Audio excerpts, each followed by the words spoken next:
ছেলে আমার মস্ত মানুষ, মস্ত অফিসার, মস্ত প্লেটে দেখা যায় না এপার ওপার।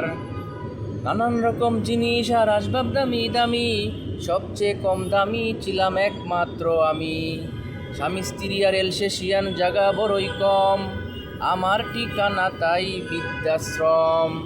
ছেলে আমার প্রতি অগাধ সম্ভ্রম, আমার ঠিকানা তাই বৃদ্ধাশ্রম। ছেলে আমার প্রতি অগাধ সম্ভ্রম, আমার ঠিকানা তাই বৃদ্ধাশ্রম। ছেলে আমার মস্ত মানুষ, মস্ত অফিসার, মস্ত প্লাটে তাকে দেখা যায় না এপার ওপার। নানান রকম জিনিস আর আসবাব দামি দামি, শুধু সবচেয়ে কম দামি ছিলাম একমাত্র আমি। ছেলে আমার প্রতি অগাধ সম্ভ্রম, আমার ঠিকানা তাই বৃদ্ধাশ্রম।